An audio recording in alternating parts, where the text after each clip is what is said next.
Hey guys, आज मेरे पास एकदम खौफनाक लेकिन मजेदार कहानी है। तो बैठ जाओ और सुनो भूतिया शादी, हंसी और डर की कहानी। एक छोटा सा गांव था जहां रातें बड़ी डरावनी और रहस्यमयी होती थीं। कहते हैं गांव के बाहर जंगल में एक भूतिया बारात घूमती है। जो भी इसे देखता है वो जिंदा नहीं बचता। अब इसी गांव में 3 दोस्त रहते थे, रोहन, समीर और राघव। ये भूत प्रेत की बातों को मजाक उड़ाते थे। एक रात थोड़ा पीने के बाद इन्होंने एक दूसरे को यह भूतिया बारात ढूंढने की चुनौती दी।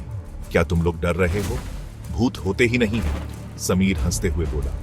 और अगर हुए तो क्या करोगे? राघव कांपते हुए बोला। मैं देख लूंगा, कुछ नहीं होगा, रोहन ने शेखी बखारी। रात होते होते हवा चलने लगी और डरावनी आवाजें आने लगी, तो ये तीनों दोस्त जंगल में घुस गए। अचानक उन्हें दूर से संगीत सुनाई दिया। वो रुक गए और एक दूसरे को घबराहट से देखने लगे। ये बिल्कुल शादी के बैंड जैसा लग रहा था। क्या ये सच है? राघव ने डरते हुए पूछा। कुछ नहीं होगा, देखो मैं जाता हूं, रोहन ने बहादुरी दिखाते हुए आगे बढ़ा। जैसे ही वो करीब पहुंचे उन्हें एक अजीब सा नजारा दिखा। एक बड़ी सी बारात, चेहरे बिगड़े हुए और डरावने, जलती आंखों वाले काले घोड़ों पर सवार। संगीत भी बड़ा भयानक लग रहा था। ये ठीक नहीं लग रहा है, समीर चिल्लाया। चलो वापस चलते हैं, लेकिन रोहन ने कुछ सुना और घबरा गया। दोस्तों पीछे देखो, समीर और राघव ने पीछे मुड़कर देखा तो एक कंकाल धीरे धीरे उनकी तरफ आ रहा था। उसका सर टूट रहा था। भागो, राघव चिल्लाया। अचानक कंकाल जोर से हंसने लगा।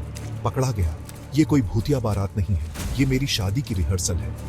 तीनों दोस्त हैरानी से देखते रहे जैसे ही कंकाल एक आम आदमी में बदल गया। मैं तो बस तुम लोगों के साथ मजाक कर रहा था, ये सब मस्ती के लिए।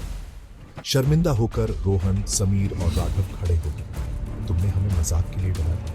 हाँ, आज रात मेरी शादी है और हम खूब मजे करेंगे, वो आदमी हंसते हुए बोला। यूं ही खड़े रहोगे या हमारे जश्न में शामिल होगे? वो अब भी हंस रहा था। तीनों दोस्तों ने एक दूसरे को देखा और फिर जोर से हंसने लगे और शादी में शामिल हो गए।